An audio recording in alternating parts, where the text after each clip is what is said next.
Good day, and welcome to Predators Proclivity, where we look at data from the season for the NHL Nashville Predators and make comments upon it. I'm your host, Preston Proctor. Okay, first programming note. I am recording this, whatever date is today, Wednesday. On Wednesday, I just finished the Minnesota Wild podcast, so two back-to-back. Hopefully my voice can stand up to this and it doesn't get too hot in here. But so I wouldn't be able to do the podcast tomorrow in time for the game. And so I am doing the podcast day early, which means that all the scores from Wednesday, which include the Predators' front end of the back-to-back against the Minnesota Wild, will not be included. However, they are at home today and on the road tomorrow, so those stats wouldn't change. Rankings, scoring, that kind of stuff. But from the other games, might make a little bit of a difference. But in general, I think this close, it's not going to matter too much. And there you go. So that's why some of my stats may not be quite accurate, but pretty close and good enough for what we do here. So I'm happy with it. I hope you're happy with it too. There you go. So let's get into it. Right. So Thursday night, I'm really going to release this tomorrow. So I guess tonight, the Washington Capitals are at home taking on the Nashville Predators. So they're not going to be playing. There's a lot of jumping around going on in the divisions. I guess the Blue Jackets, they're 9-1 in their last 10. They've won 6 in a row, so they have come up and they're now tied with the Capitals at 63 points. The Blue Jackets have only played 55 games, 3 less than the Capitals. The Capitals are the only team to have played 58 games. Interestingly enough, they played 29 home and 29 road. So I wonder if their announcers are complaining about how they've had to play more games than everybody else. Kind of like the Preds announcers were doing before going to Sweden. Anyway. Yeah, so that bounces around a little bit, Philadelphia. So the Capitals are in 5th place in the Metropolitan Division with 63 points. They're 28, 23, and 7. At home, they are 16, 10, and 3. They are tied in points with the Blue Jackets, but they have played 3 less games, so that gives the Blue Jackets the nod. The Capitals do have a 4-game regulation win advantage, but since the Blue Jackets have played less game, that kind of gets them the tiebreaker, at least for now. The Capitals are 3 points ahead of Philadelphia, and they played 3 more games than Philadelphia. They do have the regulation win advantage of 5, though. Second today. Yeah, second today. Because yesterday when I looked at it, Buffalo. So in the East, it's the Atlantic Conference is kind of driving everything. The 2 wildcard spots are both held by Atlantic Conference teams, and kind of bouncing around. Yesterday, Montreal was in the 3rd divisional spot. Today, Buffalo is. So Montreal is now in the 1st wildcard spot. So as far as that's concerned, Montreal is the 1st wildcard spot. They do have 2 points advantage over Boston. They played the same number of games. Boston does have the regulation win advantage of 4, but Montreal has more points. And so Boston is in the 2nd wildcard spot. So the Capitals are 5 points out of that spot. They have played 2 more games than Boston and have a regulation win disadvantage against Boston. So they're not looking real good, at least right now, for getting into a playoff spot. As I mentioned, Columbus has 63 points. Well, so does Toronto.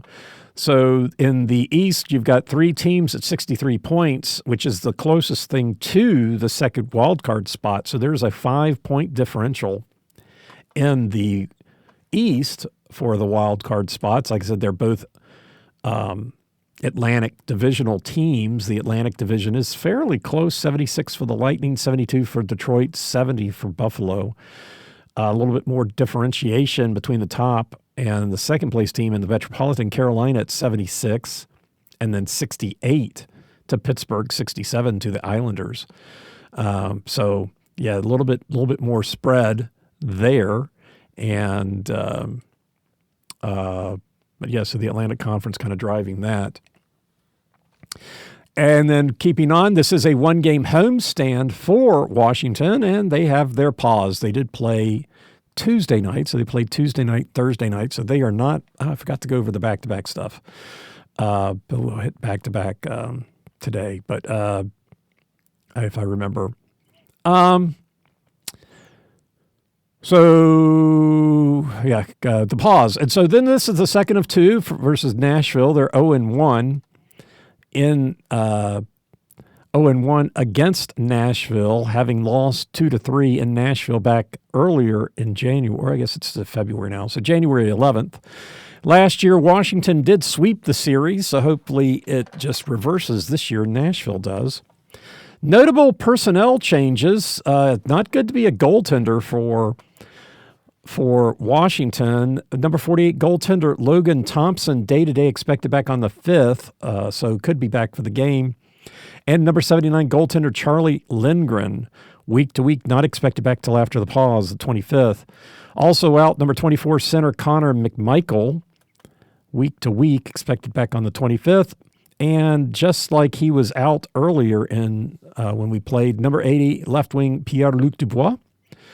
He's now week-to-week, had been month-to-month when we met in January, expected back. That date is the same, March 9th. And then for some reason, number 73 left wing Eric Matejko is listed on ESPN site for them to be injured, but he hasn't played any games for them. He's out for the season as of January 13th. He does no stats with Washington. He's been playing with the Hershey Bears, but for some reason he's listed. So I've got him listed, but whatever. And then the other thing that they have done is on the 2nd of February, they activated number 3 defenseman Matt Roy. So he is back and available for the Capitals. For your Preds, the Preds are 5th in the Central with 58 points, 26-23-6. On the road, they are 11-11-4. They are 4 points behind Utah, who's played one game less, and Utah has the regulation win advantage 3 versus the Preds. A little bit of dancing going on amongst the teams in the Pacific Division. Wow. Oh, my gosh. So the Pacific Division, nobody has a clear advantage. Everything's pretty tight. Vegas is at 64. Edmonton's at 64. Anaheim is at 63. Yesterday, Seattle was in the third spot, but now Anaheim is at 63. So the top 3 teams in the Pacific separated by 1 point. And then you get the Kraken, who was in the second wild card spot today with 61 points. They played 55 games, so they are 3 points ahead of Nashville. Of course, the game on Thursday, hopefully the Preds won, and so they all at 60, but who knows. But yeah, so Nashville still not in a wild card spot, hopefully beating Minnesota, beating Washington. They could be in a playoff spot going into the pause. It'd be kind of interesting to see. You got the Sharks are tied with the Predators, have played less games, and will have played less games. I don't believe they're playing in a back-to-back situation.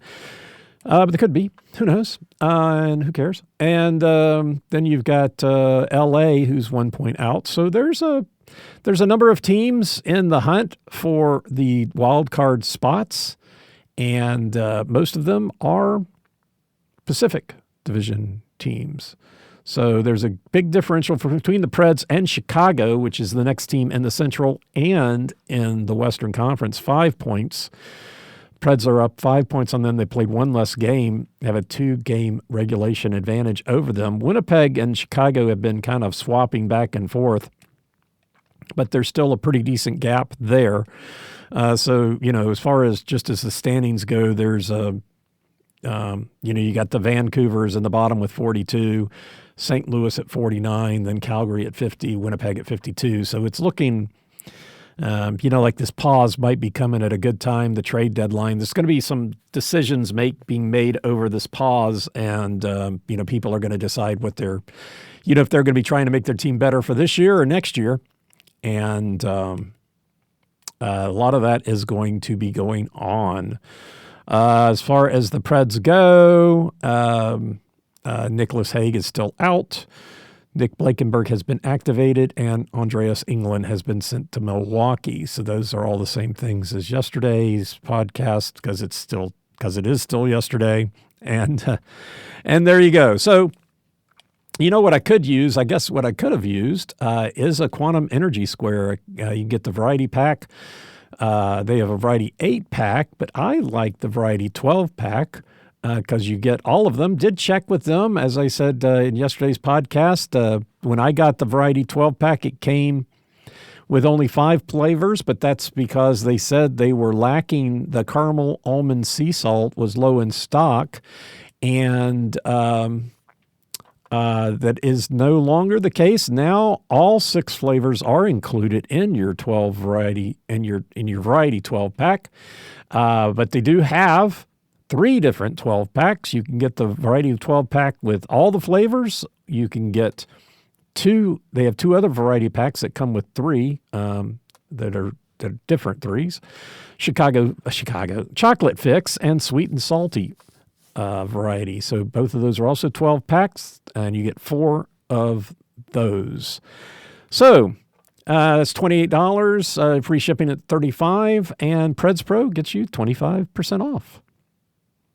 Ooh, buy 2 and get free shipping. Well, if you buy 2 and you're over $35, that's not really. They got all these deals. Buy 10 and get free shipping and 50% off. Wow. Buy 10. Yeah. Yeah, so doing this today because I'm going to be at my wife's high school on tomorrow, talking to students about whatever it is I'm supposed to talk to them about, whether if they're on track, do they want to go to college, what do they think they're going to do, or how are their grades, what can they do to be better, that kind of stuff. It was pretty fun last year, talking to the kids, and I will definitely be taking food with me and probably a couple of these quantum energy squares. I'll be there pretty much all day. And last year I brought my own water and food. They have water there for the volunteers. The food that they provide are kind of, I guess they do have some of the oat bars, which is fine. But I'm not a chips person. I don't like chips in general. I just don't. I eat my Tostitos chips, but I don't like potato chips. I really don't like potato chips and that ilk of stuff, and definitely don't like sugar. And so, I do like sugar. Don't get me wrong. It's just in the snack. I don't. Any snack that's got sugar in it for me is not a snack.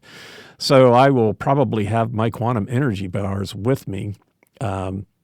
Because they actually have caffeine in them too, right? That's you got to remember that. They not only do they have, trying to bring this up, 100 milligrams, and they have 10 grams of protein and no junk, 100 milligrams of caffeine. Nice square, fits pretty well in your cycling jersey, as I said. What I ought to have, apparently the school was 50 degrees when they went back in. The teachers had to go in on Monday. The students didn't. Yesterday, I guess it was warmer in the school because my wife was worried about kids coming to the school and being cold because they probably would just sleep. A lot of them do anyway, teenagers and all. But a lot of the kids, to the point, a lot of the kids do work. Some of them, one of the kids Amy had last year had 3 jobs. And, they're up at 5 o'clock in the morning to come to school, and they're just having trouble. They need their own quantum energy bars. But one of the things I might have to take is a blanket, and I guess I could take a Cozy Earth one if I had the money to spare. Got plenty of blankets. I think I'll be going warm anyway. But CozyEarth.com, Preds Pro. Preds Pro is a promo code for Quantum Squares and for Cozy Earth. Quantum Squares get you 25% off. Cozy Earth 21. And there you go. CozyEarth.com, Quantum Squares, QuantumSquares.com. Right. So through all of that, that takes us to stats. Now, this is the Preds are on the road. Right. 11-11-4 on the road. So what do the Preds do on the road? The Preds. Well, okay. So we start off by talking about the first goal. Now, let's see. The Preds have played 26 road games. And 7 times they've gotten the first goal. So 26 and 7, only 7. So not a lot. In those 7 games, they are 4-1-2 when they got the first goal. If they got it in the first period, they're 3-1-1. Getting it in the second period, they're 1-0-1. So definitely the predominant thing is for the opposition to get the first goal. And the Preds are even, 500, kind of. 4 overtime losses. On the road, 11-11-4. So 19 times the opposition has gotten the first goal. The Preds are 7-10-2 in those games. If it's happened in the first period, which is all but one, 7-9-2, and they did lose the one game where the opposition got the first goal in the second period. As far as their record in the periods, they have a terrible record in the first period. That is by far their worst period this year is the first period on the road. They are 5-13-8. 5-13-8. Now remember, they do have a losing record in every period at home. They do have a winning record on the third period on the road, but in the first period, 5-13-8. So they're just as likely to lose as to win or tie. So that's a coin flip, and then more likely to tie than to lose. If they got the first goal, they have not lost the first period. They're 3-0-4 in those. And then, earlier in the season, they weren't scoring in the first period, so they have won a lot of those. I mean, that's primarily the reason for their record. But if they don't get the first goal, they're 2-13-4 in the first period.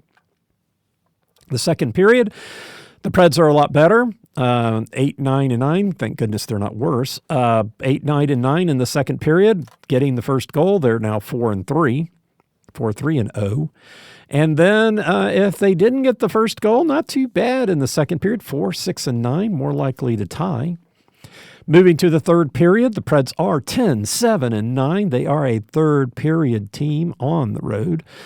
Stick themselves in a hole and try to dig out. That's the mantra. Yikes. 10-7-9 in the third period. Getting the first goal, they are 3-2-2 in the third, and not getting it, 7-5-7 in the third period.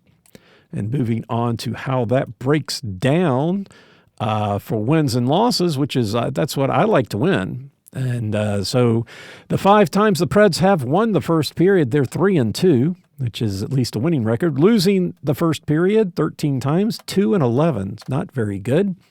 Tying the first period. Hey, you know me. I like my ties. Jiminy cricket. 8 times they've tied the first period. They're 6-2 in those games. So what about the second period? The second period, 8 times they've won the second period. So they're 6-2 in those games. 9 times they've lost, 2-7 still. And then tying the second period, not so good, 3-6. Those 9 times, 3-6.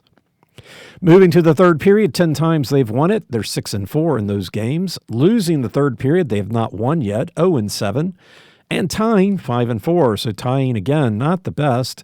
Winning slightly better. But yeah, third period record's not so swift. Taking out the empty nets, 10 times still, won the third period, 4-6 in those games. Only losing 5 times now, 1-4 in those games. And then 6-5 tying the third period. So none of those numbers are inspiring. The only inspiring number is tying the first period. So let's take a look at that. Tying the first period. If they tie the first period, and that's not what happened the most, but tying the first period, That's happened 5 times. Well, tying the first and winning the second. Tie the first, win the second, 5 times, 4-0-1 in those situations. Tying the first and losing the second, it's only happened once. They did lose that game, though. Tying the first and tying the second twice, 2-0-0. It's just nuts. So what do we want to do here? We went through tying the first. Let's just talk through losing the first. So when they lost the first, twice they've won the second, and they're 1-1 in those games. 4 times they've lost the second, and they're 0-4. Can't really say lose 2, you lose the game, because they did lose 2 the other night and won, but that was at home. So lose the first, lose the second 4 times, and they're 0-4 in those games. And the scenario that has happened the most, and scroll up here and make sure, 26 road games, and 7 times they have tied. They've lost the first and tied the second, and that's no bueno. 1-4-2. As far as winning the first, winning the second, they are 1-0. Winning the first, losing the second, they are 2-1-1. And they have not yet this season won the first and tied the second. So I don't know. The best scenario, I guess, is to win the second period. At least they're 6-1-1 in those situations, and preferably they would have tied the first and won the second. Yeah, I guess tying the first does have a pretty 6-1-1. No, 6-1. Wow, that's interesting. Tying the first is 6-1-1. Winning the second is 6-1-1. That's remarkable. I'm looking at that wrong. No, 6-1-1. Tying the first or winning the second. Wow.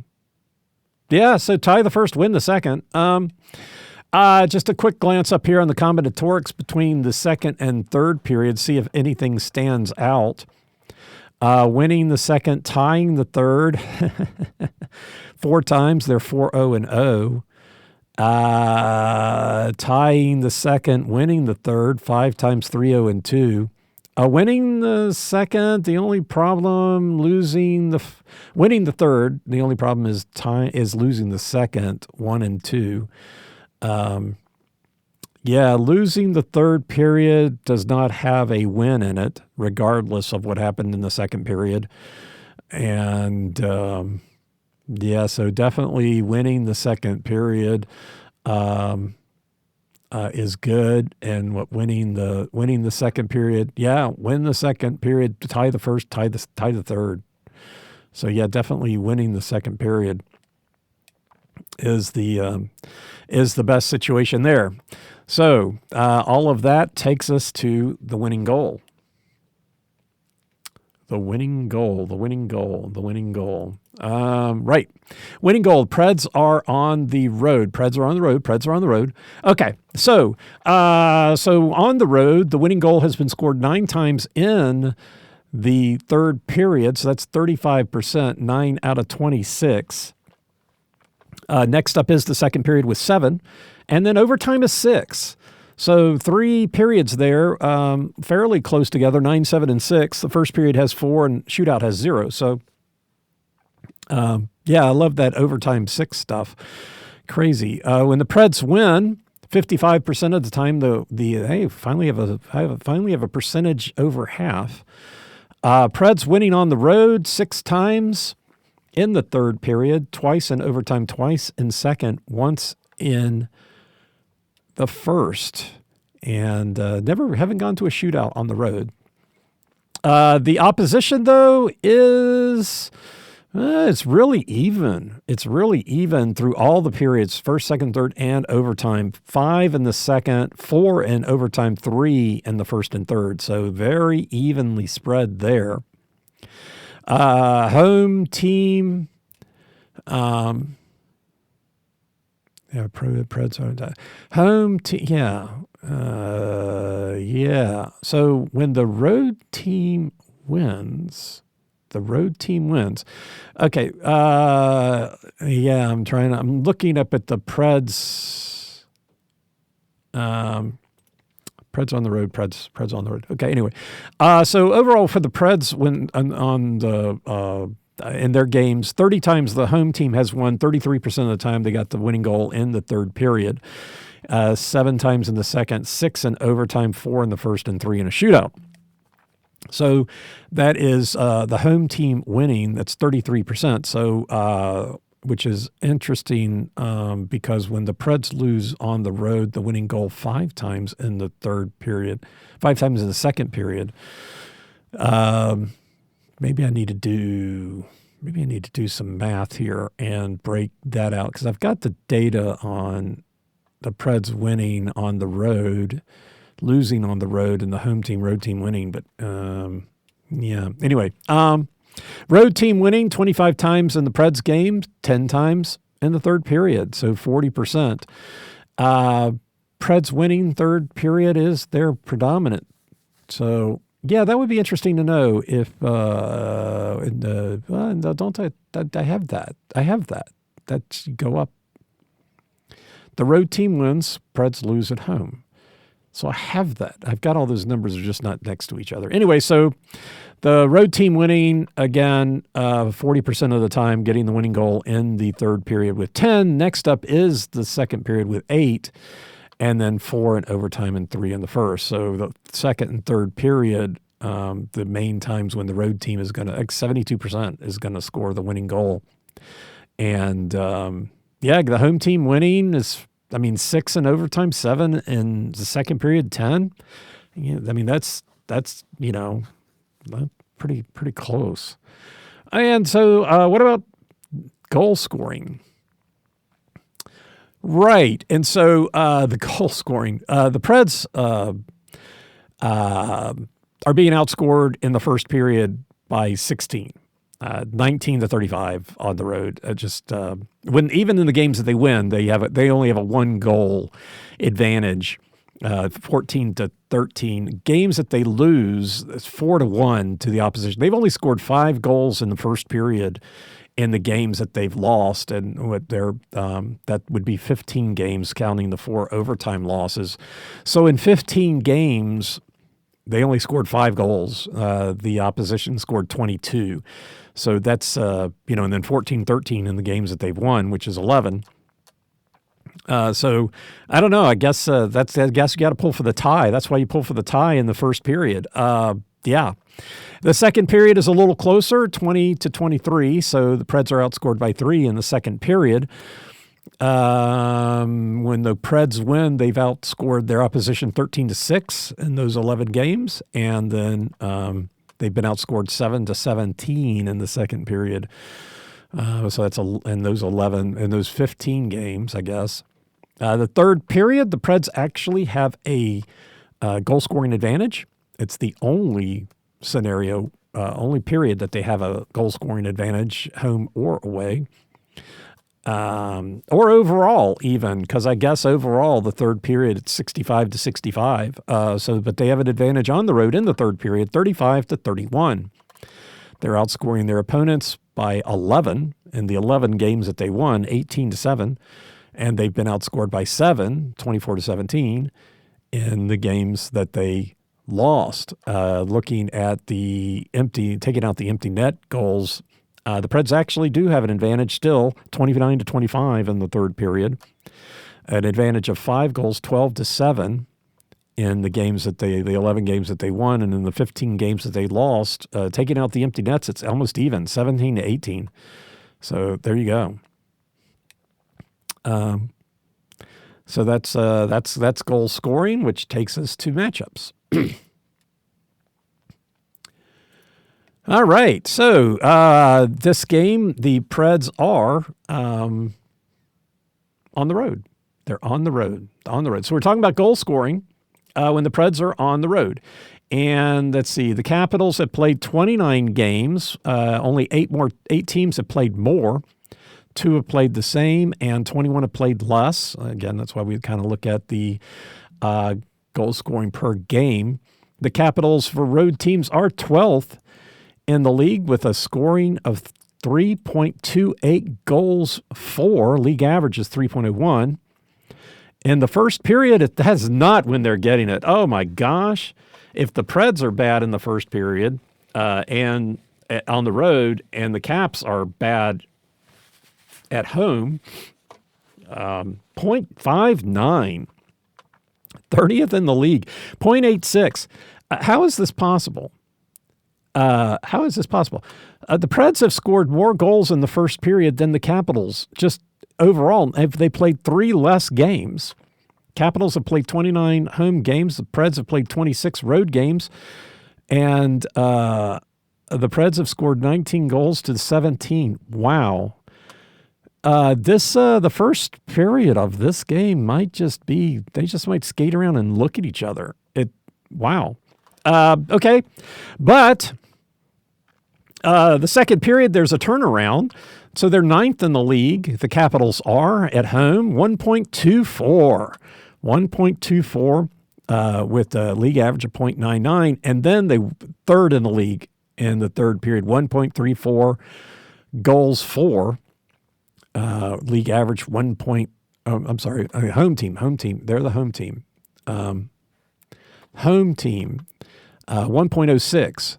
Right. So the Caps have scored 17 goals in the first period, 36 in the second, and 39 in the third. So just on raw numbers, they're 8th in the league in goal scoring, 28th in the first. So 17, 36, and 39. So their goal scoring for a home team does increase between the second and third period. But, woo, that is really low. Their goal scoring in the first period at home, not too good. But, hey, they make up for it by putting on a show in the second and third period. All right, that's fine. What about their goals against? Goals against 2.79 goals against. They're 24th in the league. 3.01 is the league average for a home team. Not the first period, 0.9. 15th, yeah, so I guess right about league average, 0.9 in the first period. 0.86 is the league average. Let's just look at numbers. So 26, so they've given up 26 goals in the first period, but they've only scored 17. The second period, 21st in the league, 0.93, so ticks up just slightly, but league average is 0.99. And then the third period ticks up a little bit more, 0.97, league average 1.07. So they're 24. It ticks up a little bit, but they fall in the rankings back to 24th. So 0.9, 0.93, 0.97 in the first, second, and third. They've given up 26, 27, and 28 goals in the first, second, and third. So, yeah, they set the other team up. What about the Preds? The Preds at home, on the road, 23rd in the league now.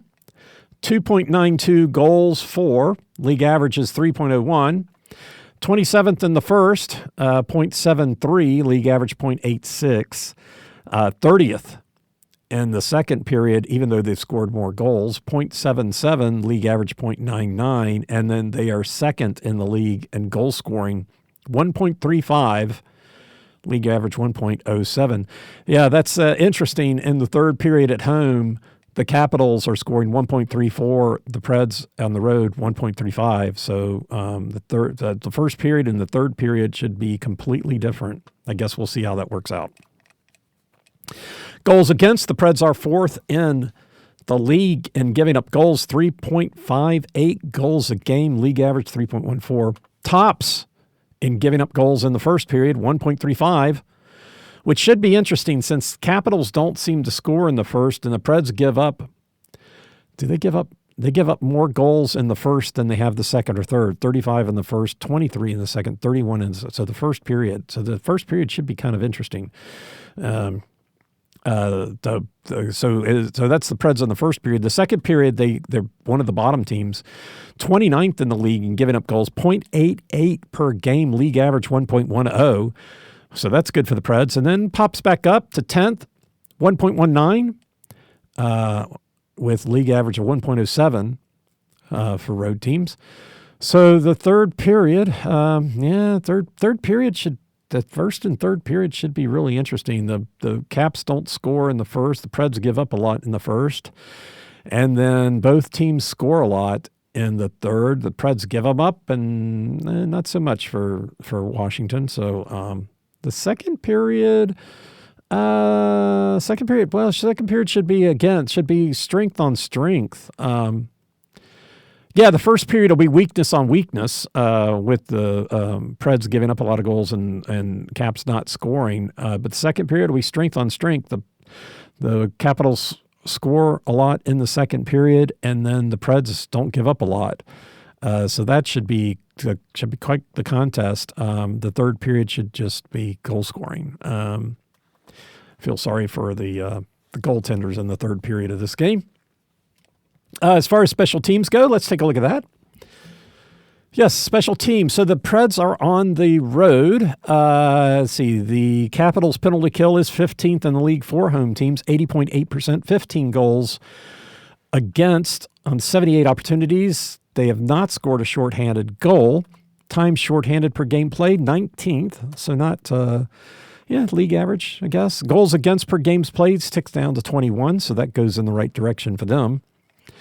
The Preds' penalty kill on the road is in the bottom of the league, 24th, 77%.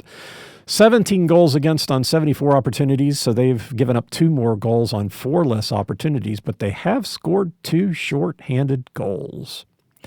They, as far as times shorthanded per games played, a little bit lower than Washington, 23rd. So that looks pretty good for teams not being shorthanded in this game. Goals against per games played, though, 14th, so 23rd in times shorthanded, 14th in giving up goals. That goes in the wrong direction.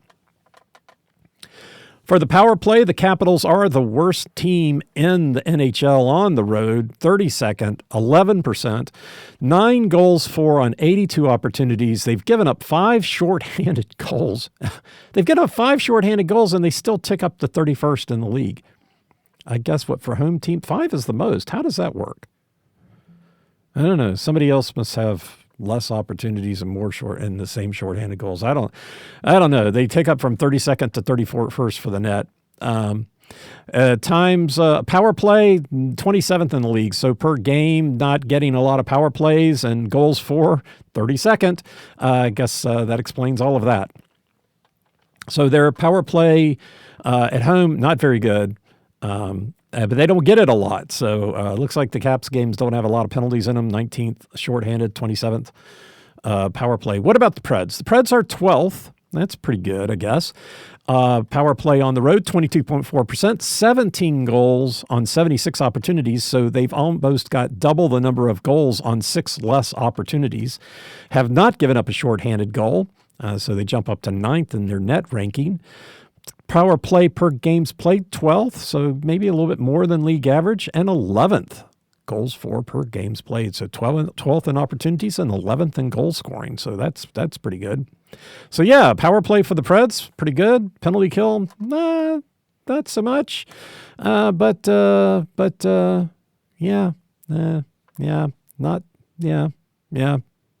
Preds power play. Preds get on the power play.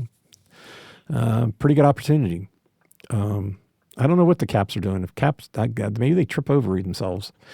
5 shorthanded goals. So they've scored 9 for themselves and given up 5 on 82 opportunities. Now that is something. That is really something. And that will take us to matchups. Okay, I forgot to do this yesterday, so I'm going to bring up the back-to-back records for the Preds, and we'll talk about that tonight. So people watch Washington. There's 5 people. Oddly enough, Ovechkin doesn't really have the numbers at home. I don't know if his numbers are on the road or what, but the person to look out for, starting with number 6 defenseman Jakob Chychrun. Jakob Chychrun. He's first on the team with 14 goals, second in points with 27. He's first in time on ice, 23-44, and he's first in shots, 94. This is the first time this season I've seen the defenseman with the goal-scoring lead. But there you go. Yeah, and he's the guy on the ice the most, 14 goals. Next up is number 43, right wing Tom Wilson, 13 goals. Okay, so this is I gotta bring this up and take a look at. Well, if I look at Washington, I can bring up the matchups for. They'll probably have the projected matchups for the Nashville game, because now I'm curious as to who's playing on what line.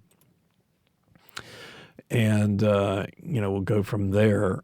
So what do we have? We got Ovechkin, Strome, and Beauvillier on the first line. Okay. And then Shykram's on the second line of defense, but he's got more time than anybody. Carlson's on the first line. All right, anyway, so we'll keep moving here. Tom Wilson, second in goal scoring with 13, second in assists with 16, so he's first on the team in points with 29. Forward on the ice the most, fifth with 1907, and he's tops on the team with a 21% shooting percentage, so he's got 13 goals on 62 opportunities, and he's the right wing on the second line. He's on the second line. The assist lead is number 24. Where is he? Oh, he's injured. Oh, okay. So he's injured. He may not projected to be back. Number 24 center Connor McMichael has the assist lead, but not anticipated to be back. Also tied with second is 16 assists is number 74 defenseman John Carlson. So you've got your goal scoring leader, who is on the second defensive line, and you've got one of the guys leading the team in assists, who is the first defensive line. So it looks like the Caps generate a lot of their offense off the defensive pairings. Matt Roy, who plays with Shykram on the second line. He used to play for the Kings. I don't remember him. I guess he was an offensive defenseman. Maybe this is the whole problem. Maybe most of their defensemen are defensive or offensive oriented. I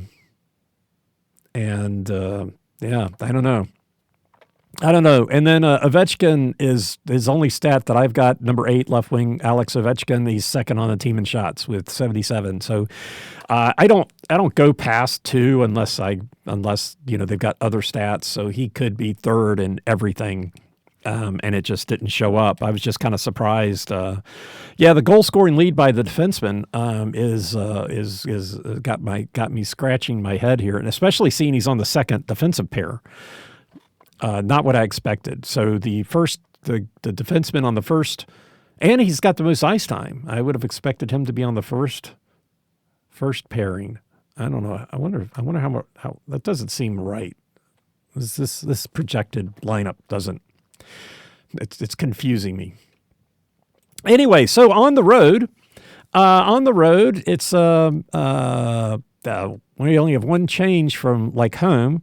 For the Predators, that is, number 91 center Steven Stamkos leads the team with 10 goals. He's second on the team in points with 21. Second on teams with shot with 61. Next up is Mr. Stat, number 90 center Ryan O'Reilly. Second on the team in goals with 9, first in assists with 16, so he leads the team with 25 points. He's also the forward on the ice the most, third on the team, 1949. Then we've got number 9, left wing Philip Forsberg, who's tied for second in goals with 9, and he's first on the team in shots with 72. Also tied with 16 assists is number 77 right wing Luke Evangelista. Also tied second in shots with 61 is number 59, the captain defenseman Roman Josi. First in ice time, 24-29. First on the team in shooting percentage is number 71, right wing Matthew Wood. Fourth on the team in goals with 8 on 35 shots, so 22.9%. Reed Schaefer is second on the team, but he is now playing in Milwaukee. So momentum. Momentum. Washington is 16-10-3 at home. They lost Tuesday, which ended a 3-game winning streak. They are 4-5-1 in their last 10. 2-0-0 in their last home trip, and they are 4-6-1 against the Central. Nashville is 11-11-4 on the road. They have a 2-game winning streak coming into the game with Minnesota. So hopefully they've got a 3-game winning streak coming into Washington. Also coming in to the game in Minnesota, 5-3-2 in the last 10. And I guess I could project it, but last time they were on the road, they went 1-0-2, and they are 6-6-1 against the Metropolitan. Taking a quick look at the back-to-backs, which I forgot to do in yesterday's podcast, this is a unique scenario where they are home in the front half and away on the back half. They have not done, they did that once this season. They did this once this season. They played at home versus Vancouver and then went to Minnesota, and they lost both of those in overtime. So that is not a very good projection. For home games, they are 4-4. In away games, they are also 4-4. Being at home on the front end, which they are against Minnesota, they're 2-2. And being away on the back end, not so good. They have not yet won. I guess this is good. It didn't matter whether I covered it yesterday. The interesting stat is the away. They have not yet won a game on the road on the back half of a back-to-back. So that does not bode well for the Preds as far as the game against Washington. Saros has been in goal in one of those games and a Noonan in 3. The projected goaltenders for tonight hasn't happened. Let's just take a quick look. What have they done? Well, a Noonan played against St. Well, that's not true. They started Saros, and then a Noonan came in. And so then Saros played against the Islanders, and a Noonan did play last Thursday against New Jersey. However, in this back-to-back situation, looking at the there's one scenario where a Noonan played the front part of the back-to-back. That was the December 31st with Vegas, and Saros had 3 starts, and so then a Noonan got the front half. Don't know if there was a reason for that, but that was a win. But then Noonan got the front half. Saros got the loss in the back half. Again, that was on the road at Seattle. So they split. Generally the Preds this season have split the back-to-backs. They had one back-to-back where they won both of them, Toronto and New York. That was at home. And then they had where they lost both of them was the other scenario where they were home and away. Which is what they are this time, home and away. So, I mean, I would expect Saros in goal tonight against Minnesota and a Noonan against Washington. And that's typically the way that they have done it. But again, I guess the one disturbing or the scenario to look out for. The other part of this is that the Preds, for road games in a back-to-back, they have not lost the front. So they're 4-0 in the front and 0-4 in the back. So that's interesting. So that 0 is going away because we're beating Washington. We're taking them out. So there you go. That is the back-to-back. So this is the 9th back-to-back for the Preds. They have 4 more. Just saying. Anyway, so yeah, this back-to-back will end the part of the season prior to the Olympic pause, and so that's it. So the Nashville Predators will be in our nation's capital, taking on the Washington Capitals at 6:00 Thursday night. And there you go. Okay, great. So yeah, sorry, 2 podcasts the same day. Little running a little bit here on empty. I need to go get my quantum energy square. Preds Pro, promo code. Anyway, thanks for listening. I'm Preston Proctor, and you've been listening to Predators Proclivity.